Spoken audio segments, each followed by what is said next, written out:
Hi, this is Jackie from ESLspeaking.org. So today I'm going to talk about how to teach ESL children new words. So basically teaching English vocabulary to people who are ESL or EFL learners. So there's a few different methods. First of all, with kids, I like to have a picture or the real object, if possible. And then I say the word, I spell the word, I get them to look at the picture, look at the word, repeat after me. You can also do a translation into the original language, but that is a little bit fraught with some complication because there's sometimes multiple translations, and I don't necessarily want my students to just always think automatically of translating everything from English into their first language. So it's often better if you're teaching students like classroom objects, pen, pencil, paper, to actually have pen, pencil, paper. So they're kind of learning English through English without having to translate into Korean or Mandarin or whatever language they speak. The next thing, once you teach them the basic words and the spelling, and they've said them a few times, you need to do some practice. So there are a ton of ways you can get students practicing. I love using flashcards. There's a ton of games and activities you can use with flashcards. As simple as showing the flashcard and the student says the word or they make a sentence with that word. Sometimes I like to hide them around the classroom and I say, go find the ball, and then they have to get the ball and hold it up and say ball. Or I touch the object and then they have to pick up the card and then say the word. So there's a lot of different things you can do with that. The next one I like to do is concentration. So this is a really fun game that kids love. So I put the spelling of the word ball, B-A-L-L, and then a picture of the ball on the other card. And I make up about 8 sets, so 16 cards total. I shuffle the cards, I place them face down in the desk on kind of in an organized fashion. And then the first student has to take 2 cards. If it's a match, ball and ball, they keep it. If it's not a match, they put it back in the same spot and then the next student goes. So it basically becomes a memory game. Next one is charades. So this is perfect if you're talking about, like, say, verbs, especially like playing soccer, eating pizza, doing homework, things like that. So getting students to act it out, and then the other students in the class have to guess what they're doing. All right, my next tip is review. So it takes about 20 or 30, 50, 100 times for people to actually know a word in a second language. So they have to be exposed to it that many times before it becomes just automatic in their brain, such that they're never going to forget. So you can really help your students out with this process by reviewing frequently in class. So I love to start each new class with a review of what I taught in the previous class. I love to have monthly review sessions. I review before the midterm exam, before the final exam. I'm always reviewing all these new words that I teach my students. One thing you can try doing, depending on where you're teaching, is a vocabulary test. So, I sometimes love it and sometimes don't love it, depending on the situation. However, nothing actually gets people to remember words as much as a test will, I find.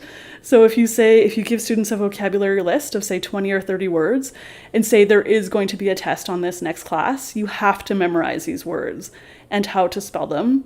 And then they come to class, and I find that most students actually will have remembered those words. As far as how much actual learning happens in the long term as a result of vocabulary tests, I'm not entirely sure, but that's where review comes in. So if you give a test, that's great, but then keep reviewing those words. All right, so if you like these tips for how to teach children new words in a second language, please check out my book, 39 ESL Vocabulary Activities for Kids. You can find it easily on Amazon. Hi, this is Jackie from ESLspeaking.org. So here's a very simple ESL vocabulary activity that works well for any age, almost any level, and almost any topic that you have. It's called Most Words. So I choose a big long word that fits in with the theme of the day. So maybe I'm doing a Halloween lesson, so I could choose Halloween. Or maybe Christmas, I could use Christmas. You could also do it for a ton of other things. So for example, maybe you're talking about animals, you could do like elephant. Anything really works as long as it has a good number of letters to it. And then I put students into small groups and I write down the word on the board, and they have to come up with as many words as possible out of that word. So for example, I'm doing this on the spot. I should have maybe planned ahead of time, but for example, maybe Christmas. So what are some words that you can make out of Christmas? Like has, or chart. Is that right? Chart? Okay, perfect. So things like that. So I kind of make like a little code. So if students come up with like, say your word is 7 letters long and they can make another word that's 7 letters, I would give them maybe like 10 points. If it's 6 letters, I give them like 8 points and so on and so on. So I give each group maybe like 3 or 4 minutes and they can try to write down as many words as possible. And then, yeah, we can check answers just in kind of a fun way, just as a whole class together. Or you can make it into kind of like more of a competition and actually seriously check and then count up points and that kind of thing. Okay, so that's just kind of a very simple like warm up, time filler, kind of end of the class activity if you have a couple minutes. And yeah, check it out. Hey everybody, this is Jackie from ESLspeaking.org. So today I'm going to talk about dialogue substitution. It's one of my favorite ESL reading and speaking activities. Have you ever experienced this in your class? It happens to me all the time. You know, there's those little dialogues in the textbooks that are often kind of like the lead-in to the rest of the unit. So I put students into pairs and I tell them, okay, read the dialogue with your partner. And they just blah, blah, blah, blah, blah, blah, blah, blah, blah. And they're finished. And then I say, okay, so that guy Bob. And I ask a question about Bob from the dialogue. And everyone's like, what? Who's Bob? And they actually like legitimately have no idea who Bob is, what Bob did, what Bob said, even though they had just finished reading it with their partner. You know what the problem is? It's not with my students, it's with me. Because I didn't give them a reason to actually read carefully. This is the ultimate way to combat that. So this does require a bit of prep, so photocopy the page in your textbook, take out some of the keywords out of it. And then students have to read it together with their partner, but they have to fill in the blanks with these keywords. So the keywords could be things like the verbs, like the past tense verbs, or they could be things related to food or drink if you're teaching food or drink. Sometimes I'll put a little word bank at the top. Sometimes I won't. It kind of just depends on the level of the students. So it turns it from a simple just like reading out loud exercise to an exercise that focuses on meaning as well. So students actually have to pay attention to what they're reading. All right, so that is my quick tip to make dialogues more interesting, engaging, difficult, and fruitful for your students. All right, if you like this quick teaching tip, please be sure to hit like, subscribe, leave a comment below, and let me know if you tried it out and what you think about it. Hey, this is Jackie from ESLactivity.org. So today I'm going to talk about one of my favorite activities, Dictogloss. So Dictogloss is such a good listening activity, and I generally will use it kind of for higher level students as opposed to lower level ones. So the way it works is that you can find or write a passage for whatever grammar or vocabulary point that you want to cover. You can often look in ESL textbooks that will have like a story or something, or I'll write my own if it's for like a Christmas activity or Valentine's Day or something like that.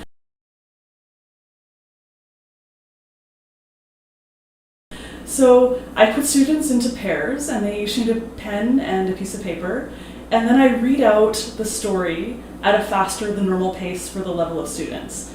And the students will get a little bit stressed out. They'll say like, what? Like slow down, it's too fast.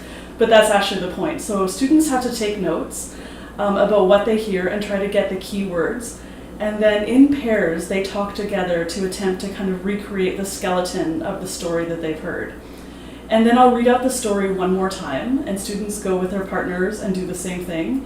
And then in the end, students can compare what they have with the original version. So students can do this just orally by speaking to each other, or they can try to write out the story to make it very similar to what you read. So either way, it depends on the level of students and what you're going to focus on in that class. All right, so that's one simple activity that you can try it with your students today, Dictogloss. Hi everybody, this is Jackie from ESLspeaking.org. So today I'm going to talk about one of my favorite ESL warm-up activities. It's called picture prompt. So basically it's when you have a picture and you can put it up on your PowerPoint screen or however. Students can even look at something on their phone. And then you can do actually 1,000,001 activities with a picture. It's super simple, it's very low prep as long as you have some way to show that picture. When to use it. I generally use picture prompt as an ESL warm-up at the beginning of class. You can also use it as kind of a review activity at the end of class, or it works well even as like a time filler. If you have like a minute left at the end of class and nothing's going on and you're worried about like your students getting up and running around and doing all sorts of bad things, just put up a picture and do picture prompt. And it's a very simple way to just fill in a couple of minutes, kind of in an educational fashion. So there's kind of different things I would do with different levels of students. So beginner, intermediate, and advanced. So first of all, beginners. If I put a picture up, I would just very simply, for absolute beginners, I would say, what do you see? And they would say, oh, cat, dog, person, man, woman, bicycle, whatever, something like that. Or you can ask very simple questions like, what color is his t-shirt? And like point at the man. And the students would say red, or like, I don't know, how many people, 3 people, etc. So students can kind of just shout out answers. So that's the very basic level. The next level is the intermediate. So you can talk about what's happening in the picture. So talk about some actions, some verbs. So what are the people doing? Oh, she's eating an ice cream, the children are playing, and you can get students making some sentences. You could also talk about feelings. So maybe if a child was crying, you could talk about how is the child feeling? She's very sad, maybe because she dropped her ice cream or just whatever happened. So you can talk about things like that. So feelings and actions. And then finally, in the advanced version, these students can kind of do anything generally. So you can have your students see kind of an interesting and unusual picture, and they can maybe make a creative story about it. Or they could talk about some explanations about what happened. So maybe something seen like terror, like horror is happening, and you could say like, what happened? What happened in the picture? How did these people get to this situation? Or you could show a picture with some action and then get students to maybe predict about what's going to happen in the future. So if you're talking about the future tenses. All right, so those are all the exciting ways that I would use picture prompt. And I honestly use this activity probably at least, I want to say like once a month in all my classes. It's super versatile, the students like it, and it's very, very easy on the prep as well. Hey, this is Jackie from ESLspeaking.org. So today I'm going to talk about one of my favorite ESL activities for vocabulary. It's called Vocabulary Auction. I will admit it does take a bit of prep time. However, it's totally worth it. The students love this activity. And I'll often do it if I'm teaching a few different classes the same thing, or I have different sections of like the same class. Vocabulary auction. I'll make some sentences using the target grammar or vocabulary. I'll put them kind of in like 14 or 16 point font on the computer. I'll print them out and then I'll cut them out word by word. So I'll have like, for example, there are 3 dogs. So it'll be there are 3 dogs. Each of them will be in a separate little piece of paper. And then I'll put students into teams of 3 or 4. And I'll give them a certain amount of money. So I often will use Monopoly money, or you can just use any sort of money that you have. You could even bring in a bunch of coins and give them money that way. Whatever you want to do for this, or a certain number of toothpicks, literally anything will work for money. And then students have to bid on words that they think will help them make complete sentences. So the goal of each team is to get as many complete sentences as possible. So students bid on words, so you can have a few rounds and just sell all your words to the students, and basically it ends when students have no money left, essentially, or you have no words left. So I'll usually tell students like there are 100 words or whatever, so students kind of have an awareness of where the words are running out or when they're running out and that kind of thing. So then students have all their words and they put them on their desk, and then they can check and see how many sentences they can make out of those words.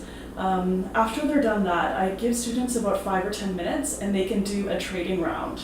So maybe one group needs one specific word, they need is or are to make a sentence, but another group needs 2 or 3 different words. I don't make a rule that you must trade 1 for 1. I mean, students can like negotiate and are able to trade just kind of whatever they want for that. So I don't really infringe any rules upon them. However, the only thing I do is that require students to speak English. So it's often necessary to teach some negotiation language and maybe even write some things on the board for students. And I walk around the classroom and kind of gently enforce that. It's not super serious, but I just kind of get gentle reminders about using English. And then after that round is up, they come back to their groups and they make their sentences again, or just add in the new words that they've gotten. And then at the end, I just see how many sentences each group has, and the winner basically is the one with the most sentences. So interesting, fun, kind of simple to actually play in class, but it does require a bit of preparation time. However, it's really fun, so definitely try it out.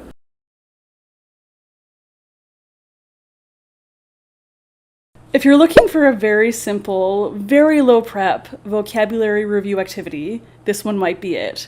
It's called flip chart. So you could have a chart or a notebook or even just pieces of A4 paper and write up a bunch of the target vocabulary that you want to review. Then I divide the class into 2 teams, and one person from the first team comes and sits on a chair at the front of the class. They're facing their classmates, and then I stand behind that person with the flip chart with the words on it. I hold up the first word so that their teammates can see it, and then their teammates have to describe that word to the person sitting in the chair, and that person has to guess what the word is. So you can do it in a couple different ways. Sometimes I like to do like rounds of 1 minute, and then they'll try to get as many words as possible in that 1 minute. Or sometimes I use a timer, and then I time how long it took that team to describe that word to that person. Do a few different rounds, and then the winner is the team with the most points at the end of the rounds. Okay, so that is it. That is a very, very simple vocabulary review activity called flip chart.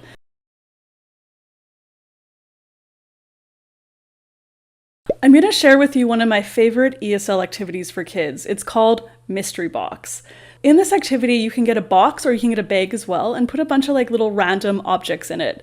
Maybe like an eraser, a key, a coin, just little small things that are kind of different from each other. One student can come up and they can reach their hand into the box. The key is that they can't see what's in the box. They can only feel what's in the box. So you might have to put a piece of paper, a little piece of cloth or something on the top, or a plastic bag on top.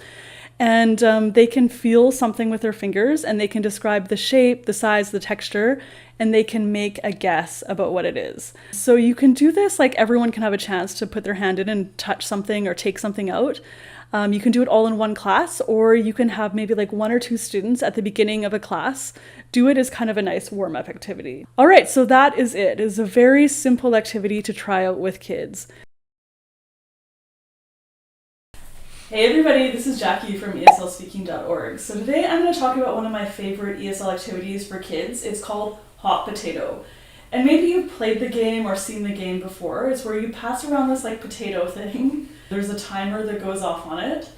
And then who's ever holding the potato is the loser. So I kind of do a variation of it for my ESL classes.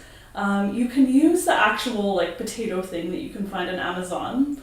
Or you can put some music on, like on a YouTube video or an MP3 file or whatever, and then you can just control it yourself. Or you can even look on YouTube, like hot potato song, and then it'll even do it for you. So it's quite simple to do, so it's more random that way. So you can pass around the potato, or you can just get like any classroom object, like a board marker, stuffed animal, anything like that. I prefer something kind of like soft to avoid injury, because students will be like passing it quickly, and sometimes they'll like throw it. So it's like, just think like maybe like a ball, like a soft ball or whatever, anything really. I'm sure you can find something.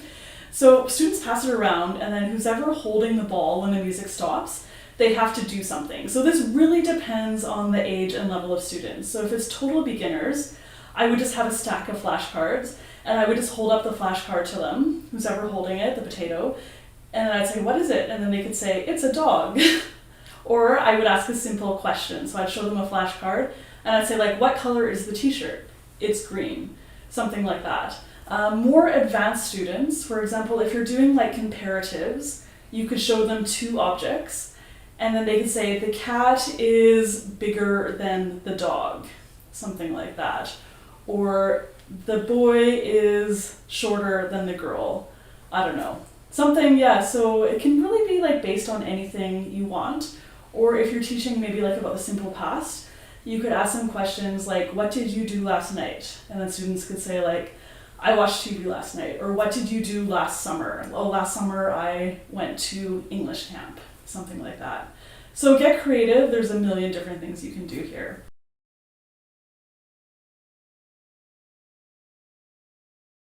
Hi, this is Jackie from ESLactivity.org. So today I'm going to talk about just a very simple warm-up or review activity that you could use in your ESL classes.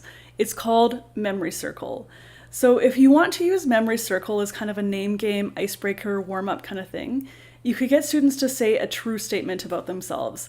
My name is Jackie and I like cats. Then the next person in the circle could go and they repeat what they've already heard. Her name is Jackie and she likes cats. My name is Bob and I like ice cream. The third person goes, her name is Jackie and she likes cats. His name is Bob and he likes ice cream. And my name is Katie and I love shoes. Whatever it is, and you just go around in the circle. It's a really nice way for students to learn each other's names. And you can change what students have to say to basically anything, like you do what kind of food people like, what kind of hobbies, etc. The other way to use this activity is as a review activity. So for example, if you're talking about the simple past, you could get students to say what they did last night. My name is Jackie and I went paddleboarding. And then the next person, her name is Jackie and she went paddleboarding. My name is Tom and I made pizza. And you just continue on that way. And for that one, the rule I would make is the students have to use a different past tense verb for their own statement. Okay, so that's about it. That is my very simple Memory Circle ESL activity. Hey everybody, this is Jackie from ESLspeaking.org. So I love 4 Skills ESL activities. 4 Skills activities combine reading, writing, listening, and speaking into a single activity. One of my favorites is running dictation. You can use it for just about any vocabulary set or grammar point. The students love it, and of course it's multi-skilled. All right, so I'll explain how it works with running dictation. So first of all, you need to find something, like a conversation between 2 people, maybe a poem, a short story that has some logical steps, maybe someone is cooking something. As long as you can divide it up into like the sentence level, sentence by sentence by sentence, and then it also should have a logical order in order for students to be able to do part 2. So let's do a conversation between 2 people. So maybe Bob and Tony. Cut out Bob's line, cut out Tony's line, Bob, Tony, etc. And the best is maybe there's like, say, 7 or 8 little strips of paper. Bob speaks 5 times or 4 times and Tony speaks, I don't know, like 4 times or 5 times, something like that. Paste them around the room on the wall. So Bob's thing here and then Tony and Bob and Tony. Space them out around your classroom. Then put students into pairs. So one person is the writer, the other person is the dictator. So the writer person sits at their desk with a pencil and a paper, and the dictator has to stand up. They go over to any paper. They're not in the precise order. I just mix them up randomly. So they go over to a paper. They read it to themselves silently. They try to memorize what's on that paper, and then they come back to their partner, the writer. They say it to their partner, and their partner has to write it down. If they can't get that whole sentence or that whole utterance in one go, they can go back and read that one again. It's no problem. And they just go around the classroom until they have, say, like the 8 statements on their paper. Once they do, the 2 people can sit down together and they can go through that and then put them into the correct order. So what's the first thing Bob said, and then Tony said this, and then Bob said that. And then once they're done, the students can put up their hand and I will quickly check.